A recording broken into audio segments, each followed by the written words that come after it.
porque dele e por meio dele e para ele são todas as coisas. A ele, pois, a glória eternamente. Amém. Meus irmãos, graça, misericórdia e paz da parte de Deus, nosso Pai, e do nosso Senhor Jesus Cristo. Quero convidá-los a abrirem a palavra de Deus na primeira epístola de Paulo aos Coríntios, capítulo 12. Nós não leremos todo o capítulo, porque nós pretendemos expor esse capítulo em duas mensagens, com a permissão do Senhor Deus. Então nós leremos do verso 1 ao 13.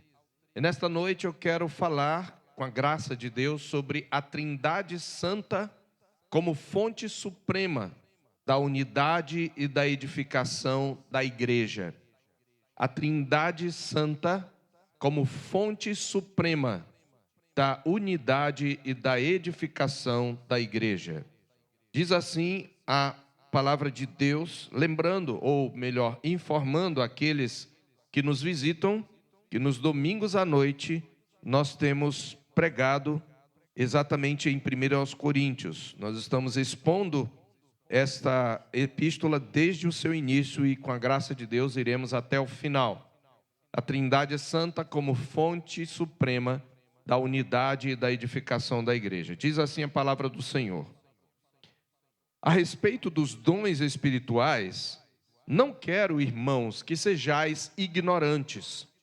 Sabeis que outrora, quando éreis gentios, deixáveis conduzir-vos aos ídolos mudos, segundo éreis guiados.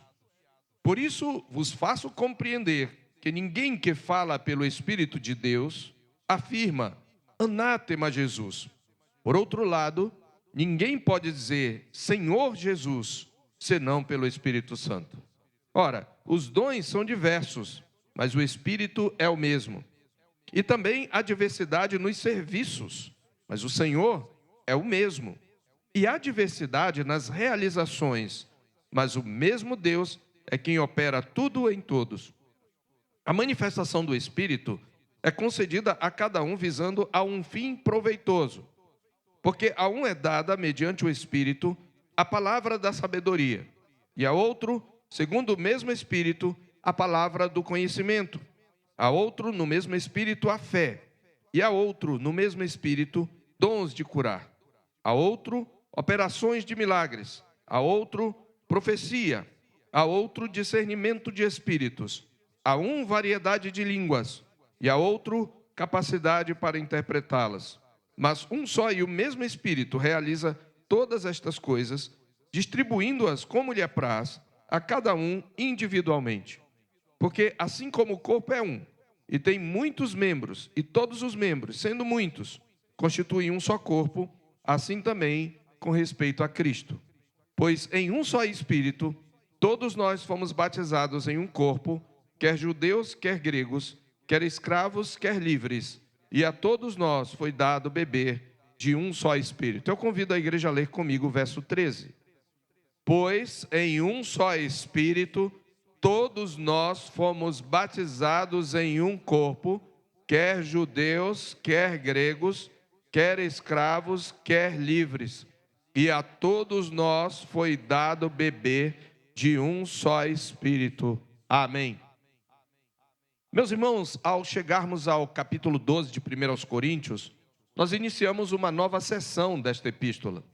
Nos 3 capítulos seguintes, o apóstolo Paulo tratará de um tema que sempre despertou grande interesse na igreja: os dons espirituais e o seu exercício no culto público. Infelizmente, esse assunto costuma ser abordado de maneira desequilibrada. Há igrejas que praticamente ignoram esse assunto. Os dons espirituais são muitas vezes negligenciados, e esse é um ponto importante. Outras fazem dele o centro de toda a vida cristã. Em ambos os casos, perde-se aquilo que realmente preocupava o apóstolo Paulo. A preocupação dele não era simplesmente explicar o que eram os dons espirituais, nem elaborar um catálogo detalhado de cada um deles. Nós não temos aqui uma lista exaustiva, completa. Você vai verificar aqui alguns dons e você vai verificar, na verdade, você vai verificar no ensino bíblico de um modo geral, que isso é bastante variado. Por exemplo, em Romanos capítulo 12, nós temos outra lista de dons, e alguns dons ali não estão aqui, e vários dons aqui não estão lá. Em Efésios é interessante que Paulo menciona dons como, na verdade, as pessoas, no caso, apóstolos, profetas, evangelistas, pastores e mestres.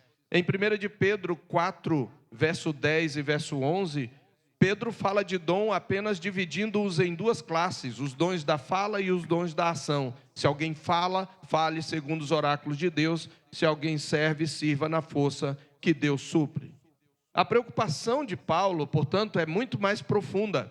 Ele deseja ensinar porque Deus concede dons à sua igreja e como esses dons devem ser usados para promover a edificação do corpo de Cristo.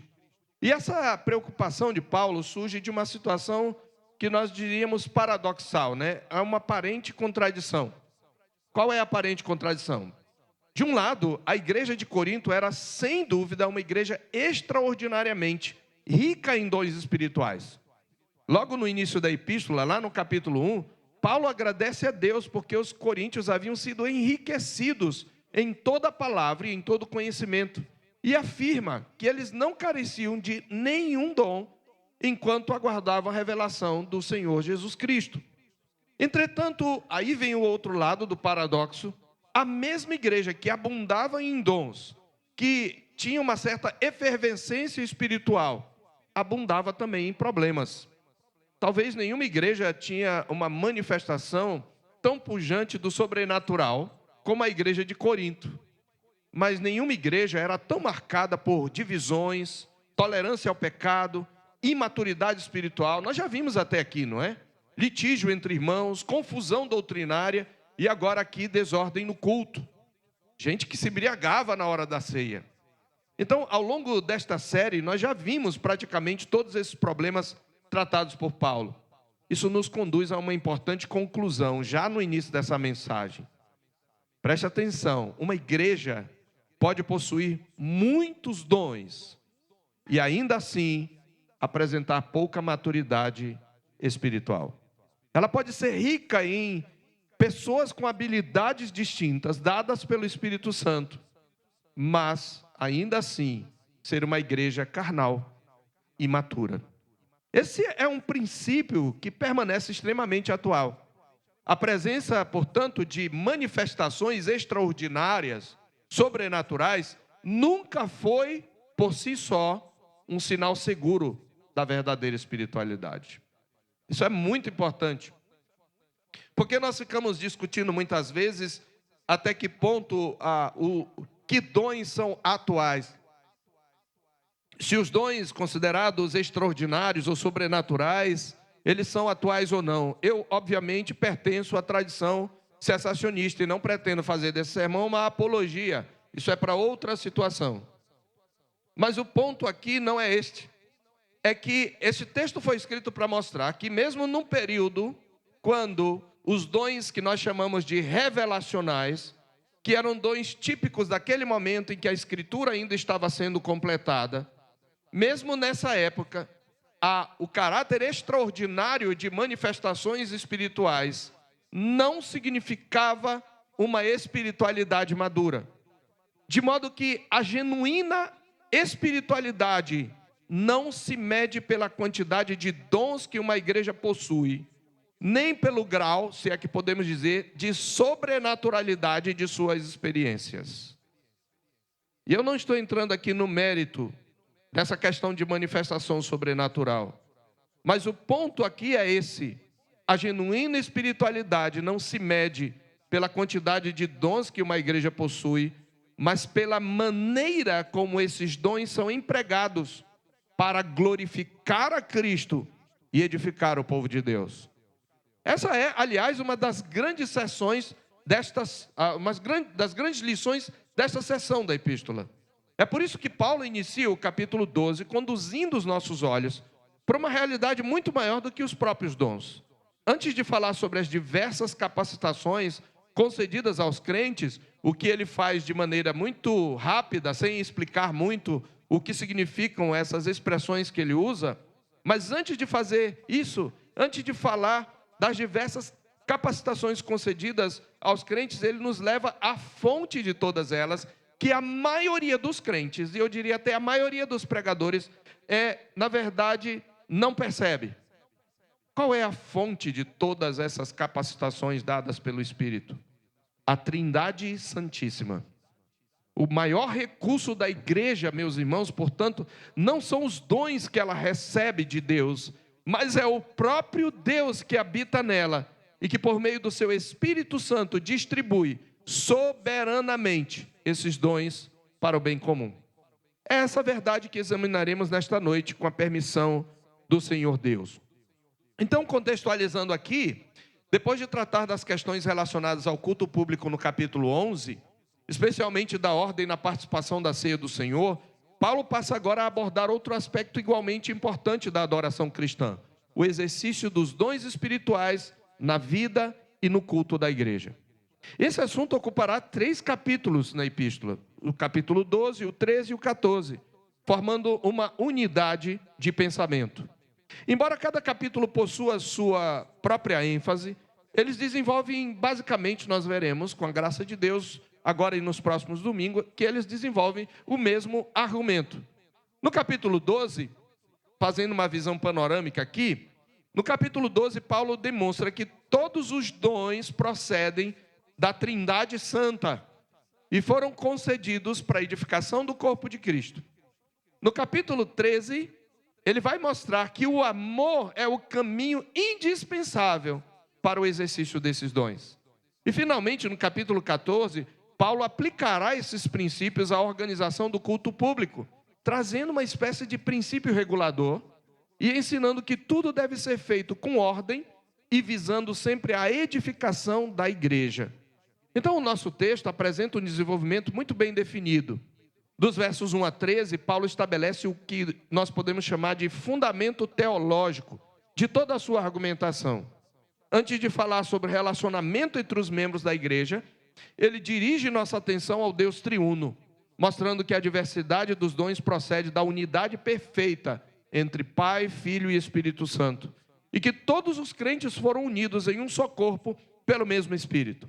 Em seguida, dos versículos 14 a 31, o apóstolo Paulo vai aplicar essa verdade à vida da igreja, utilizando a conhecida figura do corpo humano, para ensinar que a diversidade não elimina a unidade, nem a unidade elimina a diversidade.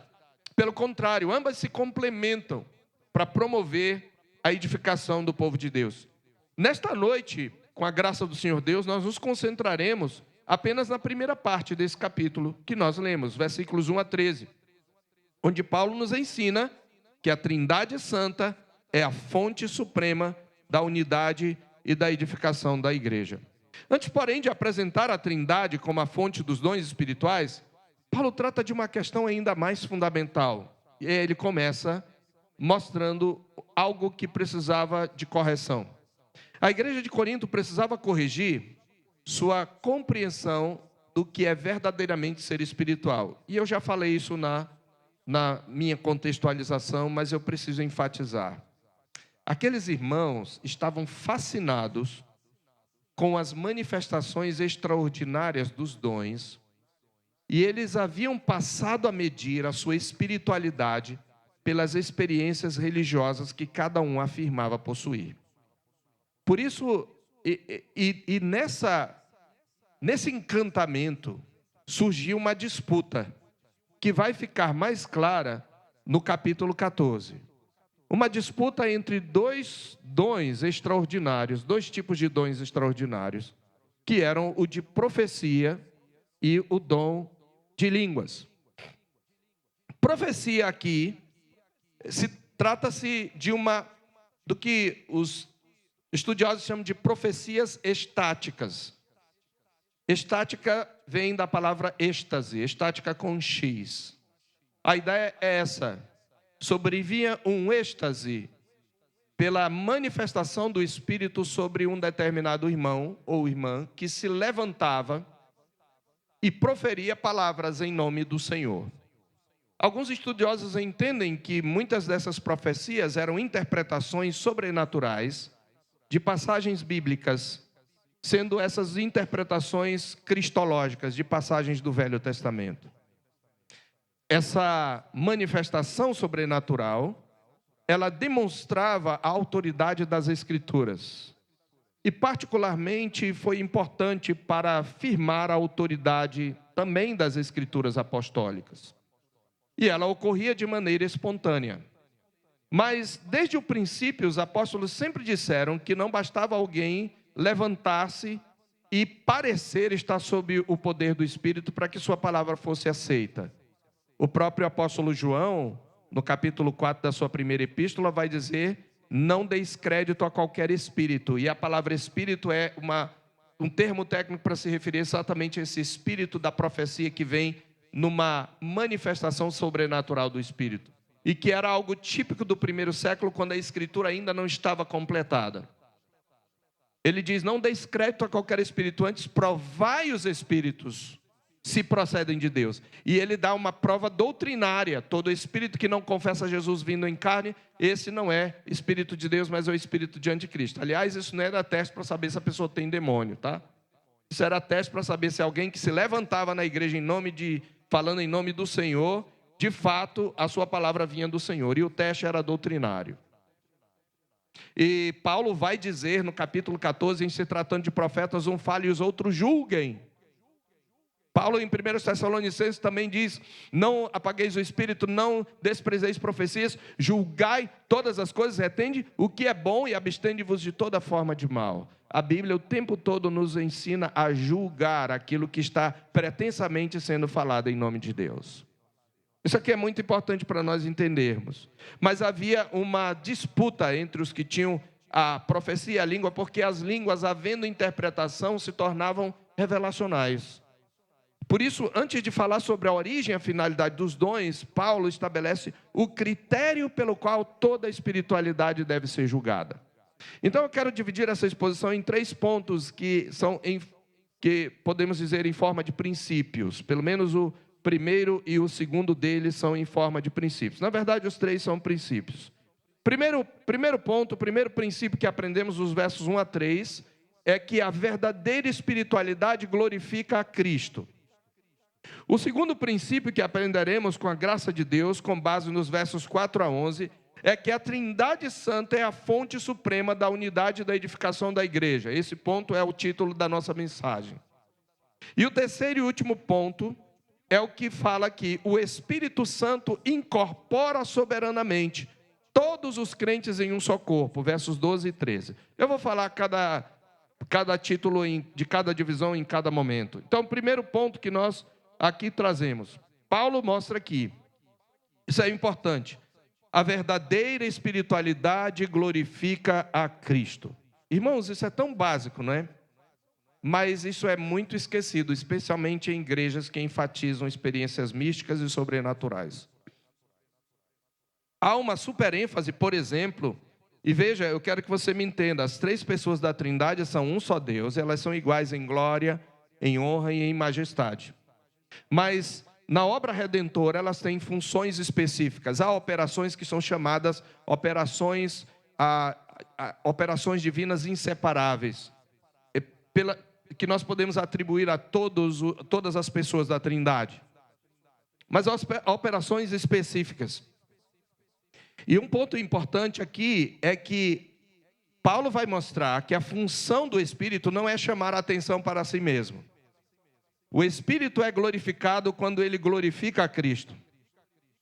E isso é muito importante porque, especialmente nos meios que enfatizam os dons sobrenaturais, há uma super ênfase no papel do Espírito, mas mais ainda na experiência da sobrenaturalidade. Mas Paulo aqui, antes de falar sobre os dons espirituais, considera necessário corrigir a compreensão equivocada que dominava a igreja de Corinto. Por isso ele inicia afirmando, olhe comigo aí no verso 1, a respeito dos dons espirituais, não quero, irmãos, que sejais ignorantes. Primeiramente eu queria trazer uma breve observação exegética aqui. Exegese, quando a gente pega o texto do original. A palavra dons que aparece aqui, ela não aparece, em algumas traduções ela aparece em itálico. porque ela não expressa, ela não está presente no texto grego. No texto grego, Paulo diz assim: a respeito dos espirituais, não quero, irmãos, que sejais ignorantes. Paulo utiliza no texto original apenas a expressão espirituais. O tradutor deduziu que ele está falando de dons, porque ele vai falar de dons logo em seguida. E o contexto, no entanto, ele vai mostrar que o assunto são os dons, mas essa forma de introduzir o tema é significativa, porque revela que o problema dos coríntios era muito mais profundo do que simplesmente o uso inadequado de determinados dons. Paulo chama a atenção para a questão da espiritualidade, por isso ele usa só o termo espirituais. Inclusive, alguns estudiosos vão dizer que, como ele só diz assim, a respeito dos espirituais, ele pode estar falando de coisas espirituais, ou seja, das realidades espirituais, ele pode estar falando dos dons espirituais, mas ele também pode estar falando de pessoas que em Corinto se chamavam e se consideravam espirituais. Ele já tinha tratado disso no capítulo 8, e no capítulo 14 ele vai dizer, se alguém se considera profeta ou espiritual. Então, alguns deduzem que havia um grupo que se diziam os espirituais. Por isso, no capítulo 2, Paulo fala, lembra? O homem natural, o homem espiritual julga todas as coisas, quem está acompanhando a exposição, e logo em seguida, mas vocês são carnais, vocês não são espirituais, no sentido de maduros. Então, essa palavra que Paulo usa, sem usar o termo dons, embora se refira aos dons, ela chama a atenção para a questão de uma visão distorcida da espiritualidade. Veja como Paulo começa. Paulo, então, lembra o passado daqueles irmãos. Olha o que ele diz. Sabeis que outrora, quando ereis gentios, isto é, incrédulos, deixáveis conduzir-vos aos ídolos mudos, conforme éreis guiados. Traduzindo aqui um português mais atual. Vocês sabem que quando vocês eram ímpios, quando vocês eram pagãos, vocês se deixavam carregar pelos ídolos mudos, conforme vocês eram guiados por esses ídolos e para eles. Essas expressões, preste bem atenção, conduzidos e guiados, essas expressões no texto original sugerem experiências religiosas intensas, místicas, sobrenaturais. Nós devemos lembrar que a cidade de Corinto era uma cidade extremamente pagã, com muitos templos idólatras, e em muitos desses templos havia sacerdotisas e até pitonisas. Quem eram as pitonisas? Eram espécies de profetisas pagãs que recebiam um oráculo por algum tipo de espírito. E nesses templos pagãos havia a experiência, o fenômeno do que tecnicamente chamam de glossolalia, que é o falar em línguas estranhas. Então, no meio pagão havia o fenômeno de línguas estranhas, que é chamado de glossolalia, falar línguas. Glossa é língua, lalia, laléu é falar repetidamente. Então, é interessante isso, porque Paulo está exatamente aludindo a essa experiência. Ele está querendo dizer, vocês já tiveram experiências místicas, sobrenaturais, inclusive muito semelhantes ao que há entre vocês. Então, antes da conversão, os coríntios também conheciam já manifestações extraordinárias e sobrenaturais em seus cultos pagãos. Então, não lhes faltavam experiências religiosas impressionantes. E, possivelmente, mais uma vez aqui, eles estão um pouco absorvendo a sua cultura. Eles estão experimentando, de fato, um mover do Espírito, pelo menos majoritariamente. De fato, uma manifestação sobrenatural da presença de Deus entre eles. Porém, eles começaram a se encantar com a experiência em si e, de certa maneira, encantar-se como eles se encantavam na sua antiga religião. A cidade de Corinto, meus irmãos, era cercada por religiões de mistérios, oráculos e práticas estáticas, de êxtase. Não lhes faltavam, portanto, experiências religiosas impressionantes. Entretanto, todas essas experiências deles, quando eram pagãos, elas possuíam uma característica comum. Paulo diz que elas conduziam os homens não ao Deus verdadeiro, mas aos ídolos mudos. Aqui nós encontramos, então, um princípio de enorme importância. Eu já falei esse princípio com palavras ligeiramente importantes, diferentes, mas é importante trazer aqui. A sobrenaturalidade, por si só, nunca foi critério seguro de verdadeira espiritualidade. Sabe quando a gente se prende tanto a questionar a contemporaneidade ou não dos dons? Eu já me coloquei aqui qual é a posição que eu sigo, mas o simples fato da gente ter essa curiosidade revela uma certa atração pelo sobrenatural. Mas aqui nesse texto, Paulo está dizendo, vocês já tiveram experiências sobrenaturais e nem por isso elas eram de Deus. Elas conduziam vocês para os ídolos mudos. E hoje ainda é assim, irmãos, porque nós sabemos que as religiões de mistério e naturalidade também têm suas manifestações sobrenaturais, mas nós sabemos de onde elas vêm, não é? Nós sabemos qual é a fonte. Portanto, a sobrenaturalidade, eu vou repetir, por si só, nunca foi um critério seguro de verdadeira espiritualidade. Então, a pessoa simula que está arrepiada, e ela diz aleluia, e ela diz glória a Deus, e fala qualquer coisa que supostamente seria uma língua estranha, uma língua dos anjos, e todo mundo acha que ela está cheia do Espírito. Paulo está dizendo que não. E ele vai além. Porque esse princípio era verdadeiro no primeiro século e é verdadeiro hoje. Uma manifestação extraordinária, uma experiência intensa ou um fenômeno incomum não constituem por si mesmos prova da atuação do Espírito Santo. O próprio passado dos coríntios demonstrava isso. Antes de conhecerem a Cristo, eles também experimentaram fenômenos religiosos, mas permaneciam escravos da idolatria. Por isso Paulo apresenta qual é o verdadeiro critério da espiritualidade verdadeira, genuína, que vem do Espírito. Aqui está, leia comigo, no versículo 3. Vamos ler juntos? Por isso vos faço compreender que ninguém que fala pelo Espírito de Deus afirma, anátema Jesus. Por outro lado, ninguém pode dizer, Senhor Jesus, senão pelo Espírito Santo. Qual é o critério?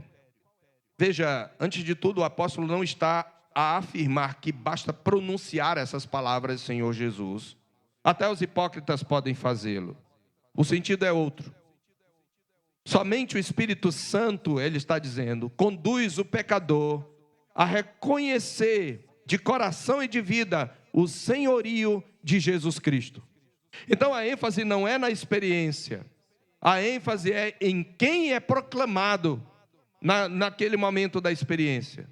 Ou seja, a marca da atuação do Espírito Santo não é a exaltação da experiência religiosa, mas a exaltação de Cristo. Ele diz, ninguém que fala pelo Espírito vai dizer anátema Jesus. E por que ele está dizendo isso?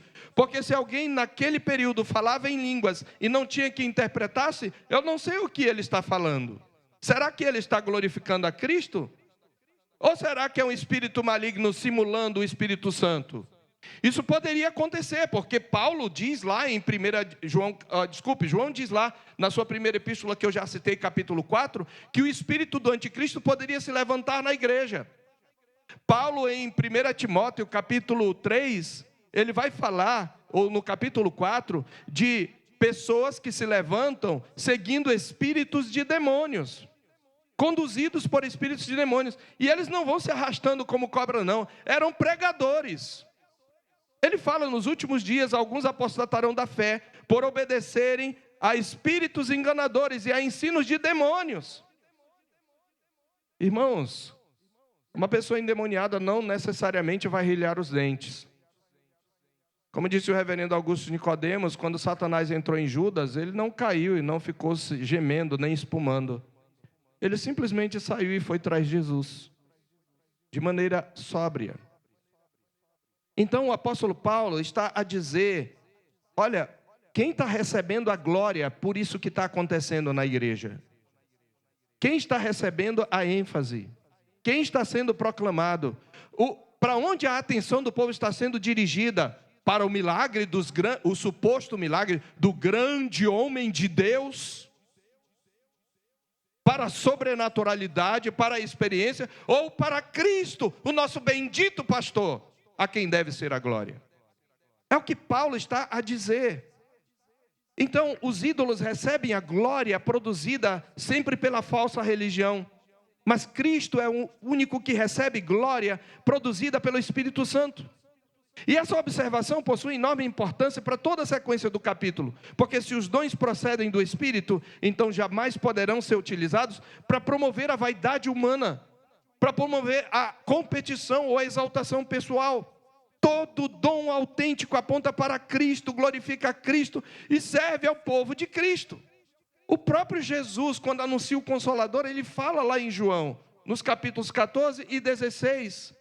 Ele diz, quando ele vier, ele me glorificará. Essa é a função do Espírito, glorificar o Filho.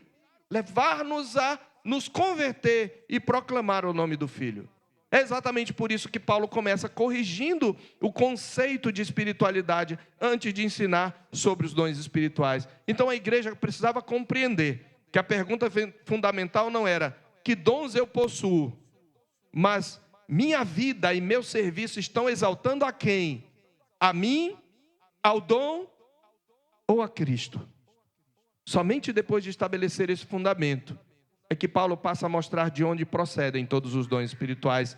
Isso nos leva para o primeiro ponto. Então, o segundo ponto. Então, o primeiro ponto, a verdadeira espiritualidade glorifica a Cristo. Segundo lugar, a Trindade Santa é a fonte suprema da unidade e da edificação da igreja. Versos 4 a 11. A Trindade Santa é a fonte suprema da unidade e da edificação da igreja. Observe que, depois de estabelecer que a verdadeira espiritualidade conduz os homens à exaltação de Cristo, Paulo passa a explicar de onde procedem os dons espirituais. Antes de falar da diversidade das capacitações, e meus irmãos, como a maioria dos crentes é imatura, porque fica discutindo os 9 dons do Espírito Santo. Aliás, se você olhar a lista aí, vai passar de 9 e muito. Então, quando você lê um livro, eu quero saber sobre dons espirituais, os 9 dons do Espírito Santo, não compre, porque aqui tem mais de 9. Na verdade, alguns dons que no primeiro século seriam necessários, hoje poderiam não ser, e vice-versa. Nós não podemos reduzir a ação maravilhosa, multifacetada, infinitamente sábia de Deus, o Espírito Santo, a 9 ou 10 ou 12 ou 11 ou 15 dons. Mas o ponto aqui é que Paulo passa a explicar de onde procedem os dons espirituais. Ele vai dirigir os olhos da igreja para a sua origem. Então, a preocupação do apóstolo não é despertar fascínio pelos dons, mas conduzir a igreja à fonte de onde todos eles procedem. É por isso que ele escreve, observe comigo no verso 4. Ora, os dons são diversos, mas o Espírito é o mesmo. Observe as ênfases de Paulo, há um paralelismo aí. Os dons são diversos, mas o Espírito é o mesmo. E também há diversidade nos serviços, o trabalho realizado por meio dos dons, mas o Senhor é o mesmo. E há diversidade nas realizações, o resultado desse trabalho que é realizado por meio dos dons, mas o mesmo Deus é quem opera tudo em todos. Irmãos, vocês percebem aqui, o que nós temos é o que nós chamamos de declaração trinitária. Na verdade, esses versículos constituem uma das mais belas declarações trinitárias da epístola. O apóstolo Paulo está citando, mencionando sucessivamente, primeiro, o Espírito Santo, o Senhor Jesus Cristo e Deus o Pai. Ele diz, os dons são diversos, mas o Espírito é o mesmo. E há diversidade nos serviços, mas o Senhor é o mesmo. Esse título, Senhor Kyrios, no Novo Testamento é um título, a menos quando está se referindo no Velho Testamento, a passagem do Velho Testamento, que aí é o Deus triuno, em algumas dessas passagens, mas sempre que se usa o termo Senhor no Novo Testamento, está se referindo a Jesus, a Deus Filho. E quando ele fala o mesmo Deus, ele está subentendendo, devemos subentender Deus o Pai, por causa da sequência. Então, não se trata de uma referência incidental. O apóstolo Paulo está mostrando que toda a vida da igreja nasce da atuação conjunta e harmoniosa das três pessoas da Santíssima Trindade. Observe o paralelismo cuidadosamente comigo. Há diversidade de dons. A palavra deu origem à nossa palavra carisma, né? A palavra é charismata. E a palavra charisma, ela vem da palavra charis, no grego é a palavra para graça. E charisma, a terminação ma, traz a ideia de resultado. Então o dom é um resultado da graça capacitadora de Deus. Então não há nenhum tipo de mérito. Dom não é virtude. Dom é simplesmente uma habilidade dada pelo Espírito, não há mérito. E esses dons são diversos, mas o Espírito que atua é o mesmo. Ou seja, o Espírito não atua mais, aqui mesmo no contexto em que ele ainda estava vigente, no dom de línguas ou no de profecia, do que no dom de serviço. É o mesmo Espírito, ele está dizendo. Ele está equiparando os dons no que diz respeito ao grau de espiritualidade desses dons. Então, a diversidade, veja, há diversidade nos serviços, mas o Senhor é o mesmo. Há diversidade nas realizações, a palavra aqui é a mesma que deu origem à nossa palavra energia, significa o resultado efetivo, mas Deus é o mesmo. Então, a diversidade não ameaça a unidade, não deve ameaçar, como estava ameaçando entre os coríntios. Pelo contrário, ela nasce da própria atuação do Deus triuno. Esse é um aspecto extraordinário do texto, meus irmãos. Veja, antes de apresentar a igreja como um corpo composto de muitos membros, Paulo apresenta a Trindade como o fundamento dessa unidade e diversidade. Em outras palavras, a igreja só pode viver em unidade, e porque ela reflete em alguma medida a perfeita harmonia existente entre o Pai, o Filho e o Espírito Santo. Naturalmente, essa analogia deve ser compreendida com cuidado. Nós estamos dizendo que a igreja participa da essência divina. O que Paulo nos ensina aqui é que na economia da redenção, o Pai, o Filho e o Espírito Santo realizam operações distintas, mas inseparáveis. Cada pessoa exerce sua própria atuação, sem competição, sem conflito e sem divisão. Há uma perfeita unidade na diversidade de suas operações. Esse é o modelo estabelecido por Deus para a sua igreja. Isso é muito interessante, porque Paulo está mostrando aqui o seguinte: Deus é a fonte, tanto em termos de poder, porque Deus está operando, certo? E como Ele também é a fonte em termos de modelo. A Trindade trabalha harmoniosamente. As pessoas da divindade glorificam uma a outra. O Filho, quando estava entre nós, glorificava o Pai e falava do Pai o tempo todo. O Pai ainda nos dias terrenos do Filho, glorifica o Filho, inclusive em algumas manifestações sobrenaturais, quando ele diz: este é o meu Filho amado, em quem me comprazo. E o Filho fala do Consolador, o tempo todo, pelo menos nos capítulos 14 a 16, o Consolador, quando vier, ele vai convencer o mundo. E o Espírito, quando desce sobre a igreja, leva a igreja a proclamar a Cristo e glorificar a Cristo e ao Pai. Então a verdadeira unidade, ela não elimina a diversidade, ela ordena e harmoniza a diversidade para um propósito comum. E é isso que Paulo pretende ensinar aos coríntios. Naquela igreja, os dons haviam se tornado motivo de competição, de vaidade. Alguns julgavam possuir dons mais importantes que outros. Outros buscavam reconhecimento e prestígio, e em vez de promoverem a edificação do corpo, utilizavam os dons para afirmar sua própria importância. Alguns, inclusive, desanimavam, porque não tinham esses dons sobrenaturais. Paulo responde mostrando que essa atitude contradiz a própria natureza do Deus que concede os dons. O Pai, o Filho e o Espírito Santo operam em perfeita unidade. Portanto, os dons jamais poderão ser usados para produzir divisões entre aqueles que pertencem ao mesmo Deus. Além de servir de modelo, a Trindade também é a fonte de toda a edificação da igreja. Observe novamente o texto. O Espírito concede os dons. É Ele quem habilita. O Filho dirige os serviços. o Pai opera as realizações. Há aqui uma progressão muito significativa. Os dons correspondem às capacitações concedidas pelo Espírito Santo. Os serviços são os diversos ministérios exercidos mediante essas capacitações, o corpo trabalhando sob o comando da cabeça, que é Cristo.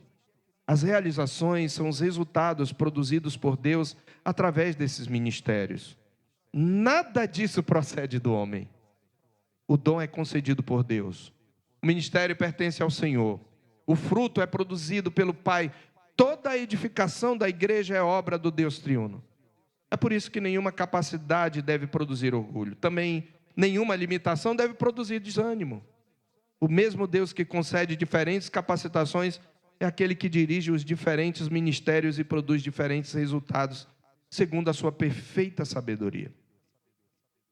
Paulo prossegue, desenvolvendo esse ensino a partir do verso 7. Veja, ele diz: a manifestação do Espírito é concedida a cada um visando a um fim proveitoso.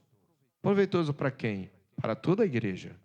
Essa afirmação resume todo o propósito dos dons espirituais. Eles não foram concedidos para promover experiências individuais.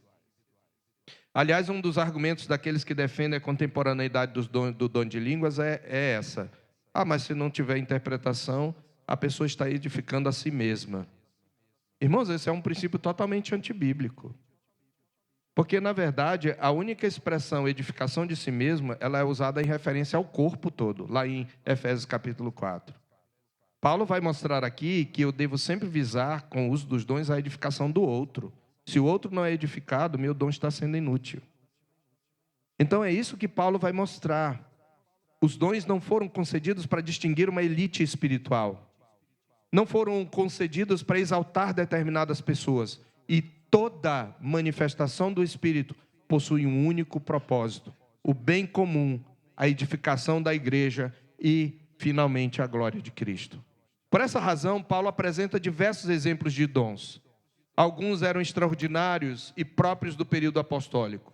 Outros continuam presentes na vida da igreja. Eu não vou entrar nisso porque eu iria extrapolar o tempo e isso deveria ser objeto de um estudo específico. Nós já fizemos isso no passado, podemos fazer em algum momento no futuro. Mas o ponto aqui é que o objetivo do apóstolo não é descrever detalhadamente cada um desses dons. A sua preocupação é mostrar que todos procedem da mesma fonte e convergem para o mesmo propósito. Observe a ênfase de Paulo. Os dons diversos, Espírito é o mesmo. Também há diversidade nos serviços, mas o Senhor é o mesmo. Há diversidade nas realizações, mas o mesmo Deus é quem opera tudo em todos. O mesmo de novo. Aí ele falando agora do papel do Espírito Santo em capacitar. A manifestação do Espírito é concedida a cada um visando a um fim proveitoso. O que é importante para você nesse texto? Porque a um é dada, mediante o Espírito, a palavra de sabedoria. O que é a palavra de sabedoria, pastor? Fica para outro estudo. Mas o que é importante é o que ele repete. Presta atenção. O que o autor repete é o mais importante. A um é dada, mediante o Espírito, a palavra da sabedoria. A outro, segundo o mesmo Espírito, a palavra do conhecimento. A outro, no mesmo Espírito, fé.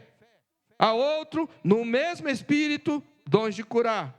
A outro, operações de milagres, etc, etc. Verso 11. Mas um só e o mesmo Espírito, 5 vezes o mesmo Espírito. É isso, crente, que você tem que olhar. Não importa aqui o que é o dom. O que importa é todos os dons são manifestações do mesmo Espírito. Não existe dom que é uma manifestação maior do Espírito do que outro, que marque uma elite espiritual. Esse é o ponto. Paulo está dizendo o mesmo Espírito, o mesmo Espírito, o mesmo Espírito. Esse é o ponto. E ele conclui o verso 11 dizendo, mas um só, veja a redundância, e o mesmo Espírito realiza todas estas coisas, distribuindo-as como lhe apraz a cada um individualmente. Aqui encontramos outro princípio fundamental. O Espírito Santo distribui como lhe apraz. Ou seja, a distribuição dos dons é um ato absolutamente soberano do Espírito Santo. Por isso o ponto tem esse título. Os dons não são conquistados por mérito humano. Não são produzidos pelo esforço pessoal. Você jejuar e orar 50 dias no Monte Roraima. Não. São atuações soberanas. Eles não são distribuídos segundo a preferência dos homens. O Espírito Santo os distribui como lhe apraz, como Ele quer, não como eu quero ou como você quer. Essa soberania elimina tanto o orgulho quanto a inveja. Ninguém pode vangloriar-se do dom que recebeu, pois nada recebeu de si mesmo. Da mesma forma, ninguém deve lamentar o dom que não recebeu, pois o Espírito distribui suas capacitações segundo sua infinita sabedoria. Os dons nunca são apresentados, irmãos, como instrumento de exaltação espiritual, mas como recursos concedidos soberanamente por Deus para o proveito comum de todo o corpo. Assim, antes mesmo de apresentar a figura do corpo humano, Paulo já estabeleceu o fundamento de toda a sua argumentação. A igreja é edificada porque o Deus triuno opera continuamente em seu povo. O Pai, o Filho e o Espírito Santo não apenas concedem os dons, mas também oferecem à igreja um modelo perfeito de unidade na diversidade, para que tudo seja realizado, visando a glória de Cristo e a edificação do seu povo. E o terceiro e último ponto, o Espírito Santo incorpora soberanamente todos os crentes em um só corpo. O Espírito Santo incorpora soberanamente todos os crentes em um só corpo. Versos 12 e 13. Paulo conclui essa sessão, essa primeira sessão, trazendo algo que é muito importante para nós, especialmente nessa questão dos dons e da doutrina do batismo com o Espírito Santo, que divide as igrejas. Depois de demonstrar que a Trindade é a fonte dos dons espirituais e que o Espírito Santo os distribui soberanamente visando a edificação da igreja, Paulo conclui a primeira parte do capítulo mostrando que essa obra divina se manifesta concretamente na vida do povo de Deus. Os dons não são concedidos a indivíduos isolados, mas a pessoas que já foram unidas por Deus em um único organismo espiritual. E o operador específico dessa união, o aplicador dessa união, é o Espírito Santo. Os crentes, eles estão unidos uns aos outros porque eles estão unidos eternamente a Cristo. A união mística do crente com Cristo. Cristo realizou a obra que promoveu essa unidade, mas é o Espírito Santo que aplica as bênçãos dessa obra de Cristo no povo de Deus. E como é que ele fala? Como é que ele faz? Veja, versos 12 e 13. Porque assim como o corpo é um, está falando do corpo humano, e tem muitos membros, e todos os membros, sendo muitos, constituem um só corpo, observe unidade e diversidade. Assim também com respeito a Cristo. É interessante que ele diga não com respeito à igreja, mas com respeito a Cristo. Por quê? Porque nós estamos unidos a Cristo. A igreja é uma extensão de Cristo. A Bíblia chama a igreja de plenitude daquele que a tudo enche em todas as coisas. É por isso que ela é chamada corpo e ele é cabeça. Então, por isso ele está dizendo. Mas olha, essa declaração é muito importante. Pois em um espírito, todos nós, ele está falando dos crentes, todos nós fomos batizados em um corpo, quer judeus, quer gregos, quer escravos, quer livres, e a todos nós foi dado beber de um só Espírito. Quem foi batizado com o Espírito Santo, irmãos? Aqui ele está falando do batismo com o Espírito Santo. Em um só Espírito, todos nós fomos batizados. Quem é batizado com o Espírito Santo, segundo o texto? Quem? Todos. Então, o batismo com o Espírito Santo, segundo esse versículo, não é uma segunda experiência, uma segunda bênção, que deve ser buscada. Alguns autores tentam argumentar que esse batismo com o Espírito Santo é um pouco diferente, porque eles fazem uma distinção. Existe o batismo com o Espírito Santo que Jesus realiza, que é na conversão. Mas existe um batismo com o Espírito Santo que é o Espírito Santo que realiza, que é o revestimento de poder. Mas isso traz alguns problemas lógicos. Porque em todo todo fenômeno do batismo, você tem o batizador, o batizando, o elemento e o propósito. Então vamos construir aqui, no batismo cristão, ou no batismo de João, quem era o batizador? João Batista. O batismo de João não é o batismo cristão, é outra coisa que as pessoas confundem, né? É um batismo de preparação. Lembra que os discípulos de João, lá em Atos 19, precisavam ser batizados? Lá por Paulo? Então, mas é só para você entender. Quem era o batizador? João. Quem eram os batizandos? As pessoas que em arrependimento vinham até ele. Qual é o elemento usado? Água. E qual é o propósito? Arrependimento e preparação para a chegada do Messias. No batismo cristão, quem é o batizando? O ministro. Ou o batizador. Quem é o batizando? O crente que professa a sua fé. Qual é o elemento? Em todos os casos é água. E qual é o propósito? Que ele seja reconhecido publicamente como membro do corpo de Cristo. Vamos lá. Nessa visão e interpretação, que são dois tipos de batismos espirituais, no batismo que Cristo batiza com o Espírito Santo, quem é o batizador? Cristo, não é? Quem é o batizando? O crente. Qual é o elemento desse batismo? O Espírito. E qual é o propósito? Inseri-lo no corpo de Cristo. Então, aqueles que argumentam assim estão dizendo que o batismo a que Paulo está se referindo é o batismo que Cristo realiza com o Espírito Santo para introduzir no corpo de Cristo. Mas há um outro batismo que o Espírito Santo é o batizador e que o crente é revestido de poder e, como sinal disso, fala em línguas estranhas. Mas vamos aplicar de novo? Quem seria o batizador nessa suposta experiência? O Espírito Santo. Quem é o batizando? O crente que é revestido de poder.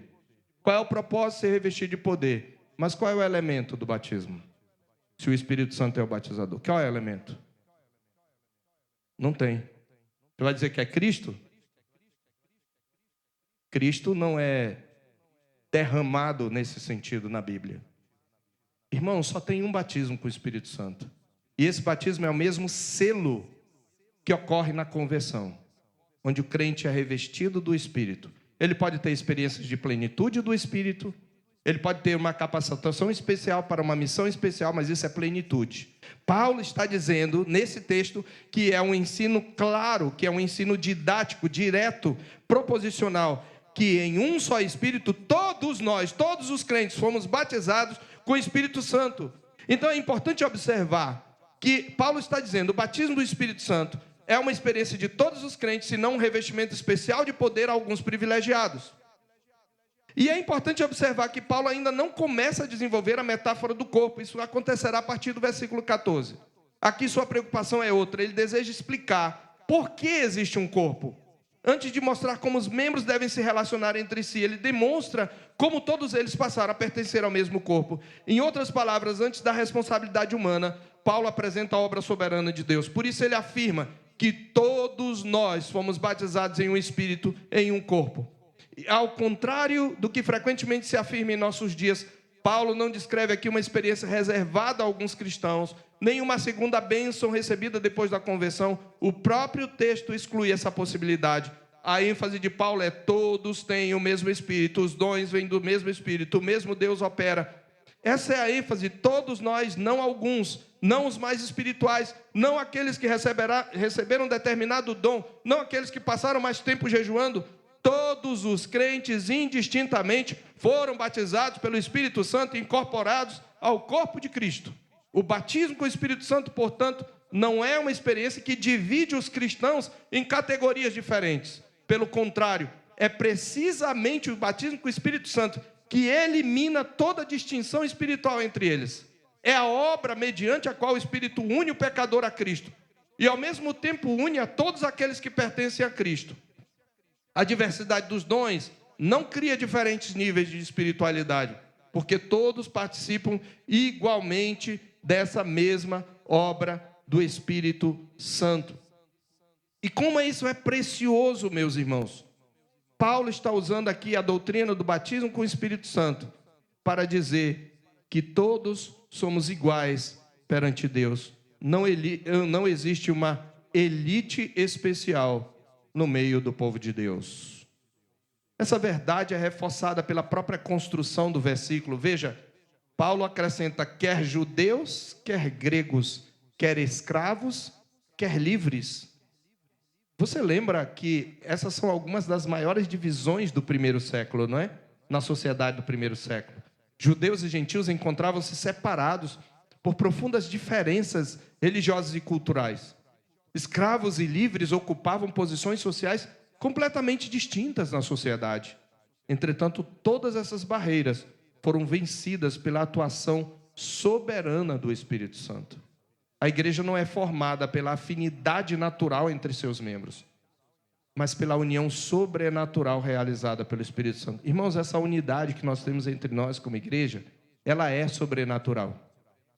Não precisa você sentir arrepio para você saber isso. Você precisa saber isso. Ela é sobrenatural, porque ela vem do Espírito Santo. E é exatamente nesse ponto que a Confissão de Fé de Westminster resume com extraordinária precisão o ensino do apóstolo. No seu capítulo 26, no parágrafo 1, ela diz assim, falando sobre a comunhão dos santos: todos os santos que pelo seu Espírito e pela fé estão unidos a Jesus Cristo, seu cabeça, têm com ele comunhão nas suas graças, nos seus sofrimentos, na sua morte, na sua ressurreição e na sua glória.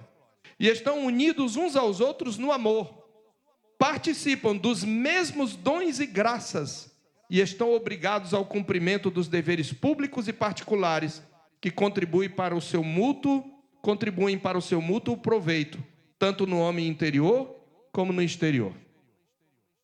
Mais uma vez, esse documento, nossa norma normata, para quem está estudando na quarta-feira, resume de maneira perfeita. Primeiro, somos unidos a Cristo. Veja, primeiro somos unidos a Cristo. Depois, porque estamos unidos ao mesmo cabeça, somos unidos uns aos outros. Somente então aparecem os dons espirituais e os deveres decorrentes dessa comunhão. Essa ordem é extremamente importante. Os dons não produzem a unidade da igreja.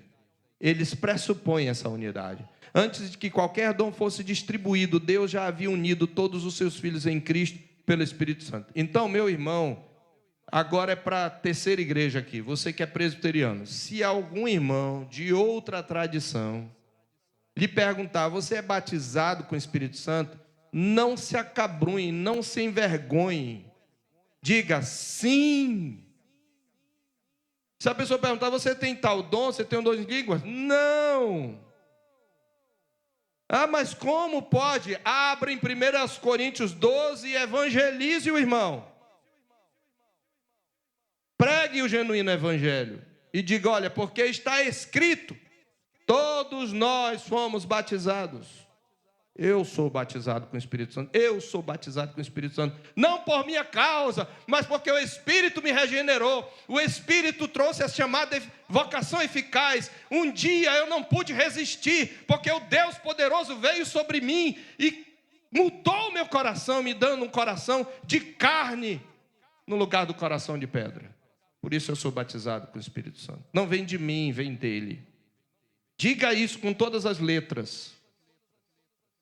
É muito importante essa verdade, porque ela possui profundas implicações para a vida da igreja. Se todos formos incorporados no mesmo corpo, qual é a função? Cristo batiza o crente com o Espírito Santo. Cristo é o batizador, o Espírito Santo é o elemento. Qual é o propósito? Introduzir o crente no seu corpo.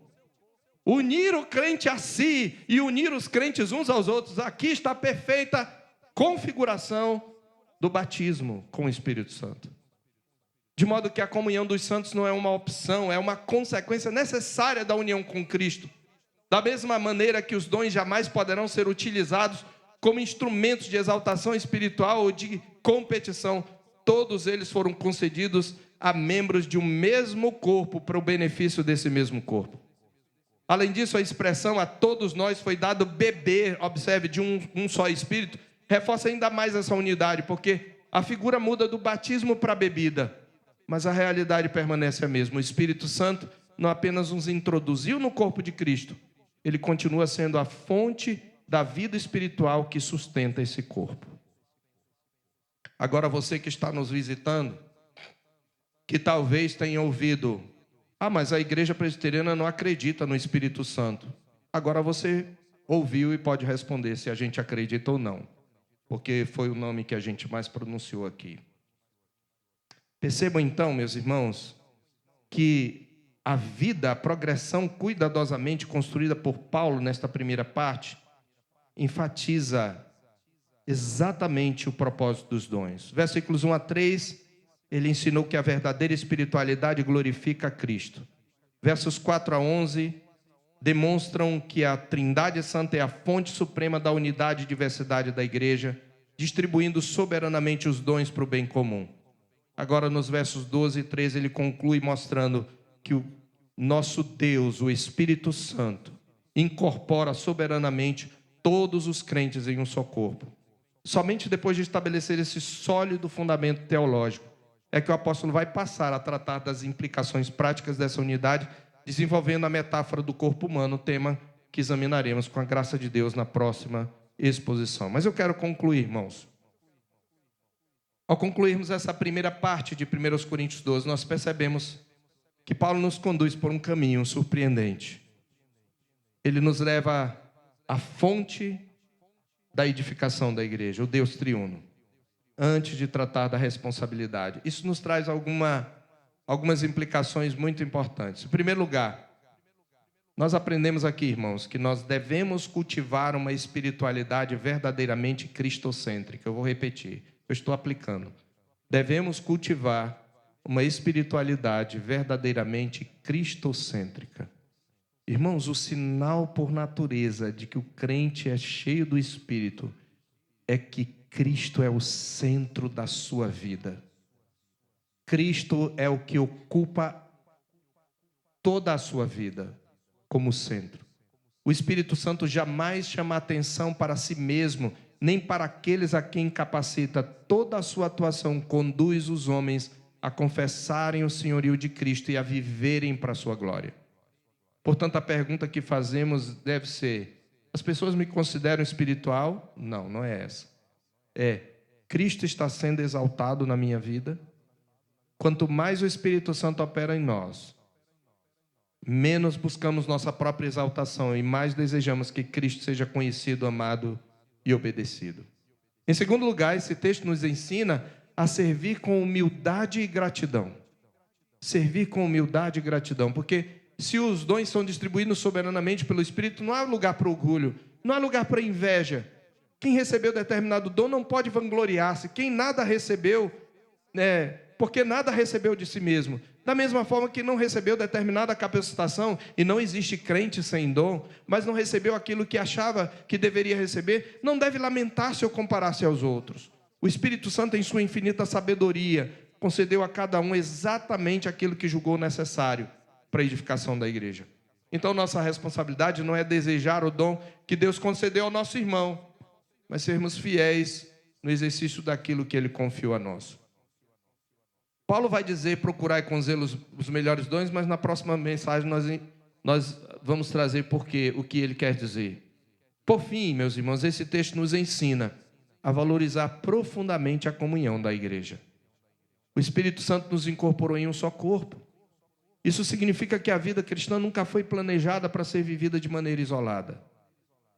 O crente desigrejado é uma contradição. Nós somos unidos a Cristo e por isso nós somos unidos uns aos outros. A Confissão de Fé de Westminster expressou essa verdade de maneira admirável, ao afirmar que os santos unidos a Cristo são obrigados ao cumprimento dos deveres públicos e particulares que contribuem para o seu mútuo proveito, o proveito um dos outros. Observe essa palavra, obrigados. Em nossos dias fala-se muito sobre os privilégios da comunhão da igreja, mas a confissão nos lembra também dos seus deveres. Deus não nos reuniu apenas para recebermos cuidado, mas também para cuidarmos uns dos outros. Os dons que recebemos não são propriedades particulares, são recursos que pertencem ao corpo e que devem, o corpo que eu falo, o corpo de Cristo, e devem ser empregados para o bem comum.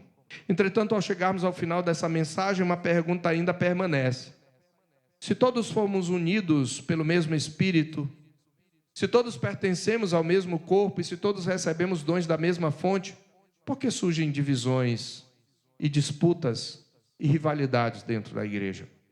A resposta de Paulo vem imediatamente no capítulo seguinte. Existe um caminho sem o qual todos os dons perdem seu verdadeiro propósito. Aquele que ele chama de caminho sobremodo excelente, o amor. E na próxima exposição, com a graça de Deus, veremos que o amor não é apenas uma virtude entre outras. Mas antes disso, nós vamos ver as implicações daquilo que esses princípios nos trazem, as implicações que esses princípios nos trazem. E depois, então, só na segunda mensagem, ou terceira mensagem, nós falaremos sobre o amor. Que o Senhor Deus aplique a sua palavra ao nosso coração e nos dê essa consciência de que uma vida cristocêntrica é o sinal da espiritualidade madura. Vamos orar. Nós louvamos o teu nome, ó Deus, porque a tua palavra nos ensina. Somos por ela doutrinados e temos as deficiências da nossa fé corrigidas. Eu peço em nome de Jesus que o Espírito do Senhor, que inspirou as Escrituras e que ilumina a mente e o coração para compreendê-las, o Santo Espírito do Senhor, que é nosso Deus, que é nosso Consolador, venha, Senhor Deus, a imprimir essas palavras em nosso coração, pondo fim a muitas deficiências que talvez alguns de nós tenham em relação à compreensão dessas coisas. E ajuda-nos a ter uma vida cristocêntrica. Ajuda-nos, Senhor Deus, a ter uma vida voltada para a edificação mútua e dedicada a Cristo, ao seu serviço e ao seu povo. Nós te pedimos isto em nome de Jesus. Amém.